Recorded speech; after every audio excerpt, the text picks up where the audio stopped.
Assalamualaikum warahmatullahi wabarakatuh. Bismillahirrahmanirrahim. Alhamdulillahirabbil alamin. Wassalatu wassalamu ala asrofil anbiya wal mursalin sayyidina maulana Muhammadin wa ala alihi washabihi ajma'in, amma ba'du. Liridha ilahi ta'ala wa li syafaati rasulillahi sallallahu alaihi wasallam bi barakati sultanil awliya sayyidina Syekh Abdul Qadir Jalani qaddasallahu sirral aziz sayar kasih Suyuti wa ala man wassalafus sholih wa ala man wassamiun wassamiat. Al-Fatihah. Bismillahirrahmanirrahim. Alhamdulillahirabbil alamin arrahmanir rahim maliki yaumiddin. Iyyaka na'budu wa iyyaka nasta'in. Ihdinas siratal mustaqim. Siratal ladzina an'amta 'alaihim ghairil maghdubi 'alaihim waladdallin. Amin. Qala al-musannifu rahimahullahu ta'ala wa nafa'ana bihi wa bi ulumihi wa bi karamatihi min ahli wal khair fid dharain amin. Bismillahirrahmanirrahim. Fadilatul iqlali utawi iki iku fadilatul iqlal.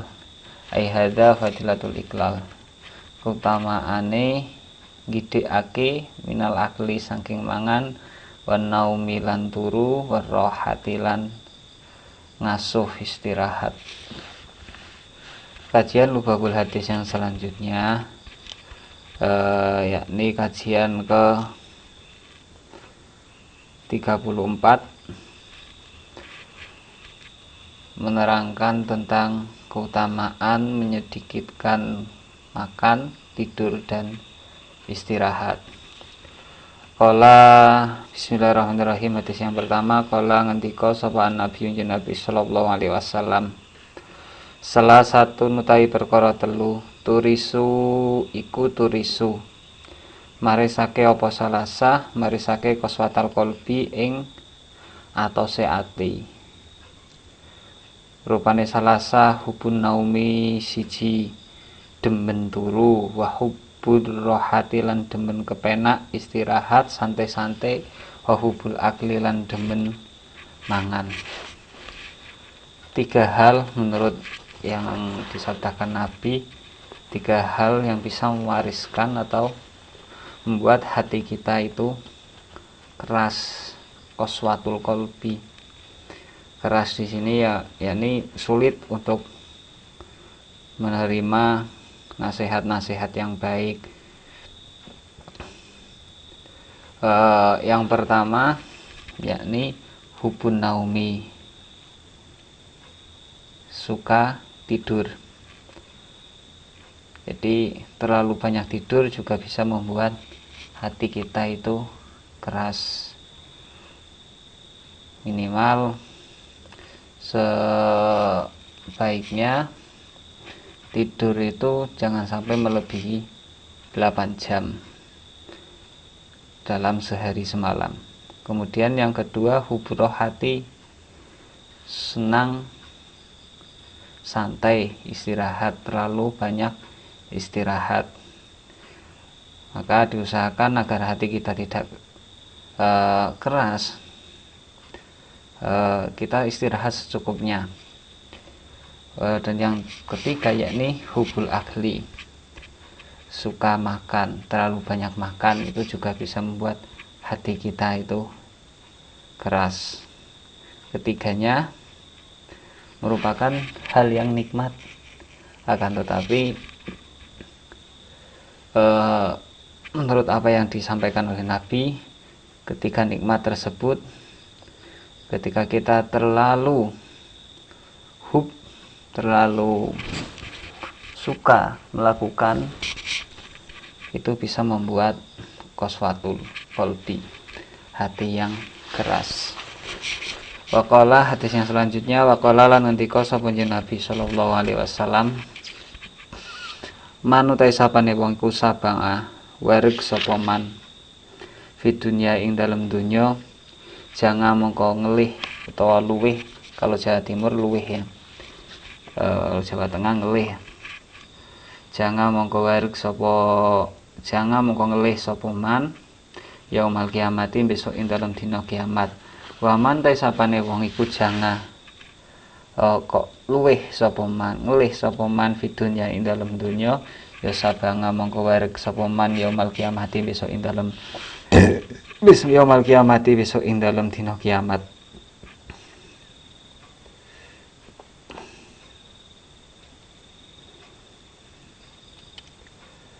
Barang siapa menurut sabda Nabi kekenyangan,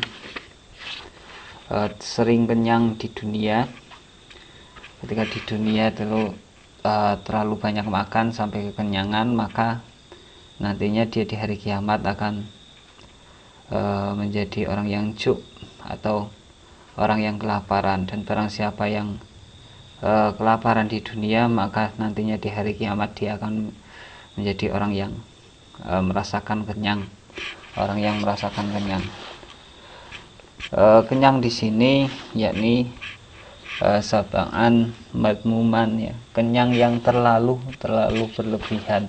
Jadi diusahakan ya hanya sekedar kenyang. Syukur-syukur kita mengikuti apa yang disabdakan Nabi. Dalam hadis yang lain Nabi mengatakan makanlah ketika lapar dan berhentilah sebelum kenyang. Kalaupun harus kenyang karena ada faktor lain, barangkali untuk kekuatan kita dalam bekerja, maka itu diperbolehkan. Akan tetapi ketika sabengan madmuman, kenyangan yang berlebihan itu tidak baik, bahkan mengakibatkan ketika kita di dunia terlalu kenyang atau sabengan madmuman, nantinya di hari akhir kita akan menjadi orang yang kelaparan.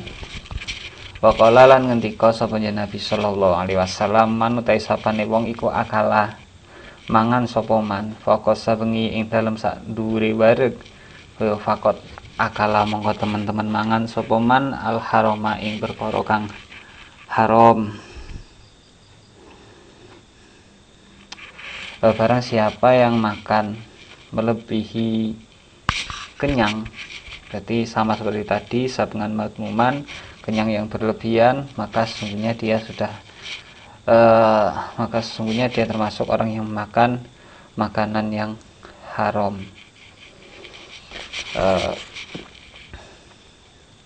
Karena bisa berlebihan dan orang bisa menjadi orang yang mubadzir, dan mubadzir itu termasuk dari saudaranya setan.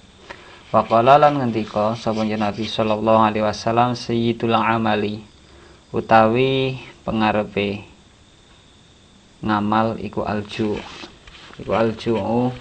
ngelih.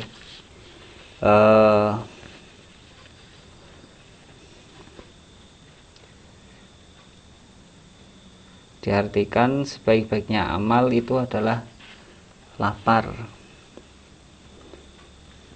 Bismillahirrahmanirrahim. Wa qala lan ngendika sapa Nabi sallallahu alaihi wasallam, al-jungu utawi ju utawa ngelih iku muhul ngibadati patining ibadah.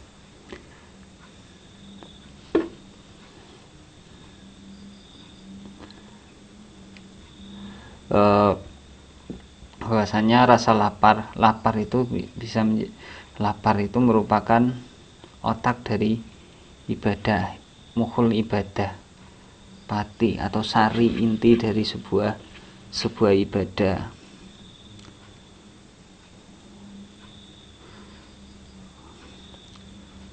Sayyidul ngamal alju muhul ibadah.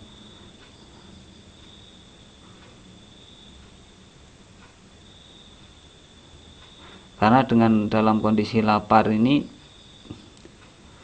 nantinya menurut apa yang disampaikan oleh Nabi, dinukil dalam kitab Tangkihul Qaul, bisa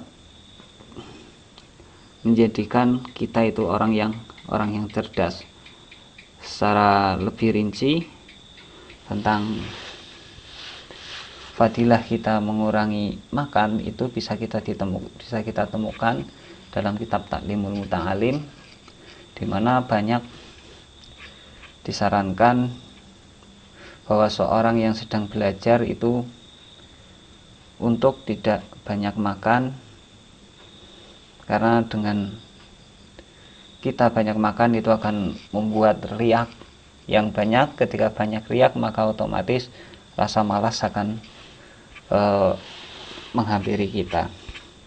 Waqala lan ngendika sapa Nabi sallallahu alaihi wasallam, ahyu murid-murid sapa sira kabeh kulubakum ing pira-pira atine sira kabeh bikilatin tohki kelawan gidike guyu latah, wakilatis sibai lan sidike wareg, wa tahiru lan padha amri sapa sira kabeh ha ing kulubakum, wa tahiru lan padha ambersihana utawa nyucikna sapa sira kabeh ha ing kulubakum biljungi kelawan ngelih, tasfu mongko bening apa kulubakum, wa tariku lan lemes apa kulubakum.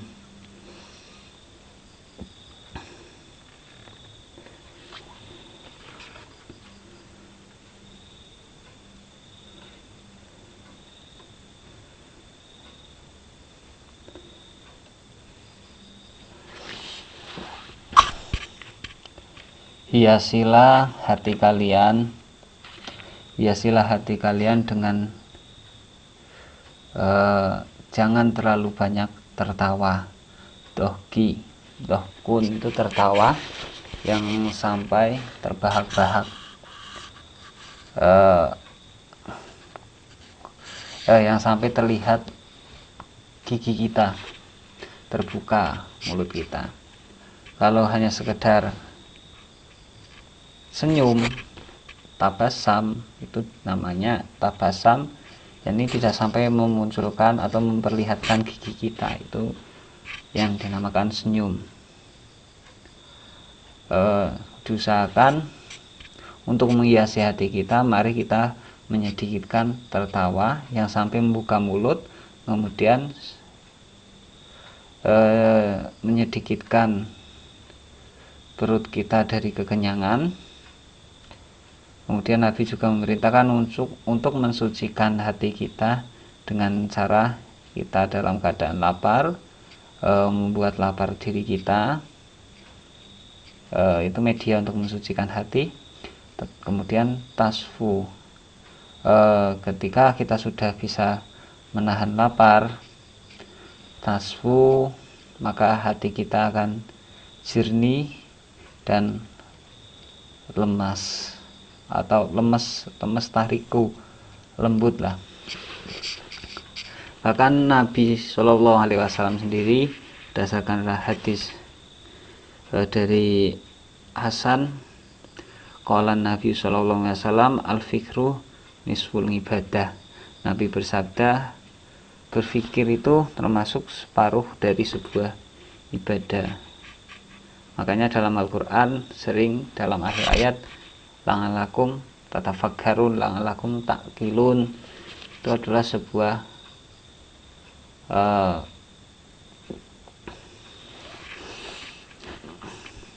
peringatan dari Tuhan untuk kita benar-benar bisa berpikir menggunakan anugerah yang diberikan oleh Tuhan berupa akal pikiran untuk kita bisa memilah mana yang baik dan yang benar. Berpikir nisful ibadah.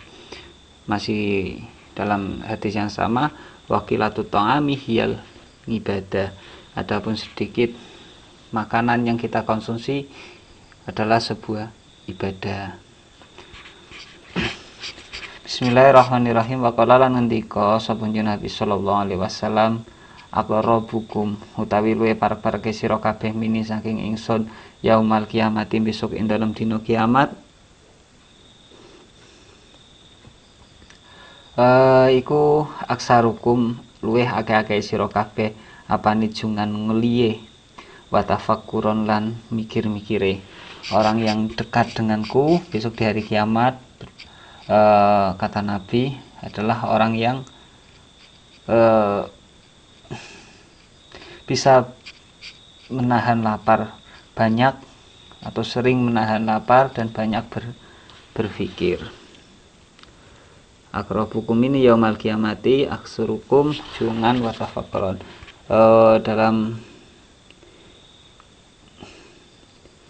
kitab Ihya dinukil sebuah hadis, qala Al-Hasan qala Rasulullah afdalukum indallahi mansilatan yaumal qiyamati atwalukum jungan wa tafakkuran fillahi subhanahu wa ta'ala.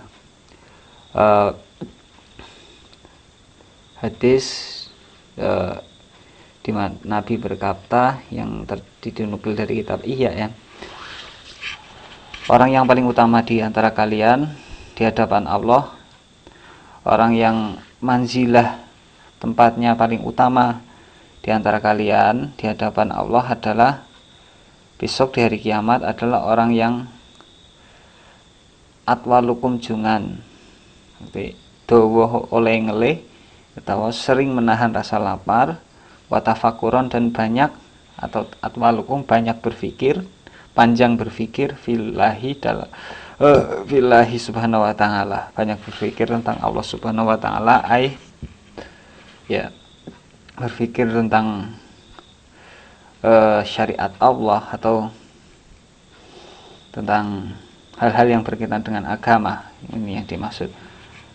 Masih berlanjut dalam hadis yang dinukil dari kitab Ihya, abkhadukum indallahi ta'ala yaumal qiyamati kulu naumin akulin syarubin, dan orang yang paling dibenci di antara kalian oleh Allah Subhanahu wa ta'ala besok di hari kiamat adalah orang yang banyak tidur, banyak makan dan banyak minum. Waqala lan ngendika, lanjut ke hadis yang selanjutnya. Waqala lan ngendika sapa Nabi sallallahu alaihi wasallam, man utai sapane wong iku kasura akeh apa to ngamuhu, mantai sapane wong iku kasura akeh apa to ngamuhu mangane man, kasura mongko akeh apa ngadzabuhu siksane man. Barang siapa yang banyak makan maka nanti akan mendapatkan azab yang banyak. Barang siapa yang banyak makannya maka azabnya pun akan banyak, karena makanan yang kita konsumsi di dunia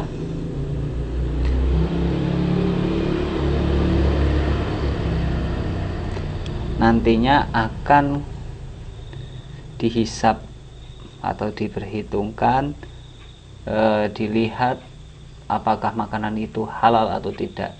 Ketika kita banyak makan maka potensi untuk kita makan sesuatu yang subhat, bahkan sesuatu yang haram itu lebih banyak. Maka dari itu dikatakan banyak makan maka berpotensi akan mendapatkan banyak siksa. Adapun ketika sedikit makan otomatis mempunyai potensi untuk kita mendapatkan sedikit siksa, karena sedikit makan otomatis hisab atau perhitungan terhadap makanan yang kita konsumsi pun juga sedikit. Waqala lan ngendika sapa Nabi sallallahu alaihi wasallam, la sihata ora ana sehat iku maujud mangga kasratin naumi sartane akeh turu, mangga kasratin naumi sartane akeh turu, wala sihat lan ora ana sehat iku maujud mangga kasratil akli sartane akeh mangan, wala syifa lan ora ana waras iku maujud biharamin kelawan perkara kang haram.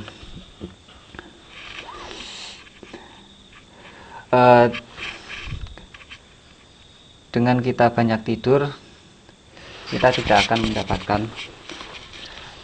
tubuh yang sehat. Tubuh yang sehat itu tidak bisa kita dapatkan ketika kita terlalu banyak tidur.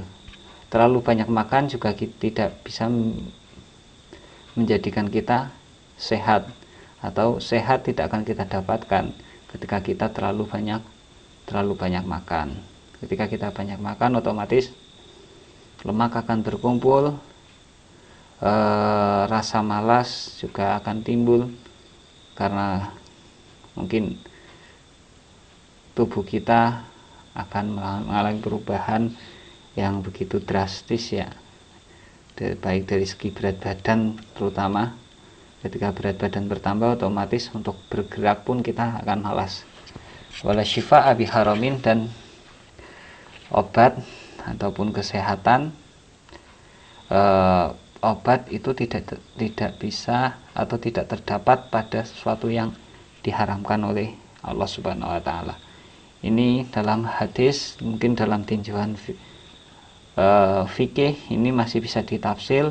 Ketika memang tidak ada obat selain sesuatu yang haram, maka masih diperbolehkan untuk kita menggunakan obat tersebut, karena la daror wala diror, tidak boleh kita membuat kerusakan terhadap diri sendiri dan juga kepada orang lain. Atau ad-daruratu tubihul mahdurat, itu kaidahnya ya. Dalam keadaan darurat kita diperbolehkan untuk menerjang sesuatu yang dilarang. Maka kalau dalam tinjauan usul dan tinjauan fikih, mengkonsumsi sesuatu yang haram apabila digunakan untuk berobat dengan catatan sudah tidak ada obat lagi yang bisa menjadi alternatif, obat halal yang bisa menjadi alternatif, maka itu diperbolehkan dalam tinjauan fikih. Wa qala lan ngendika sapa Nabi sallallahu alaihi wasallam, as-subhatu tawi turu isuk iku tamnangu nyegah apa as-subha ar-rizqa ing rizki. Tidur pada pagi hari itu bisa mencegah kita untuk mendapatkan rizki.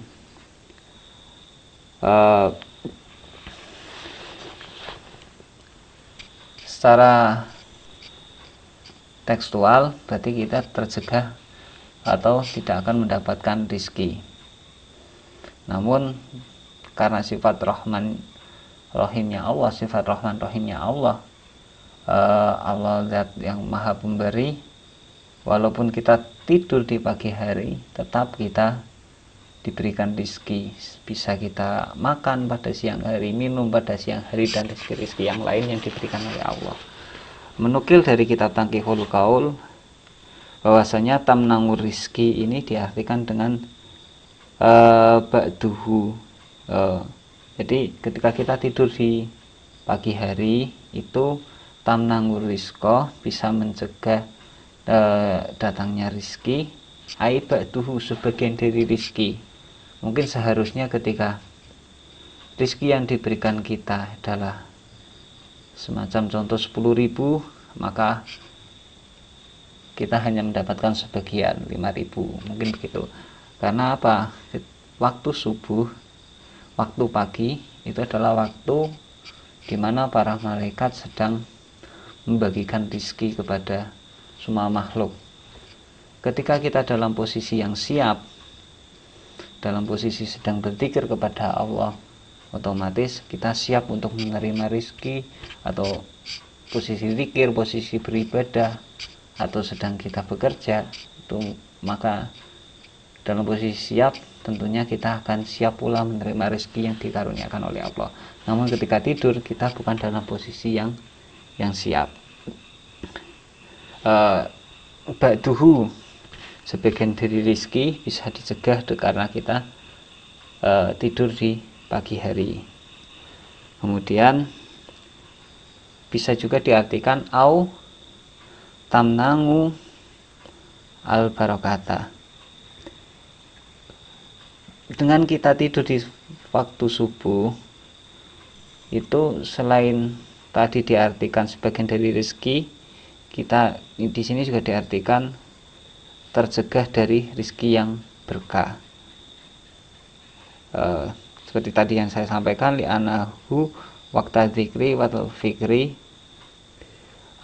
tafriqatil arzak, karena sesungguhnya waktu setelah waktu pagi itu adalah waktu untuk berzikir, tafakur, dan malaikat membagikan rizki. Dan rizki tersebut jangan hanya dipahami dari segi materi, karena ada yang hisiah, ada yang maknawi. Maknawi tadi yang hisiah bisa berupa dengan rizki berupa ilmu ataupun rizki-rizki yang lain. Demikian untuk kajian Lubabul Hadis.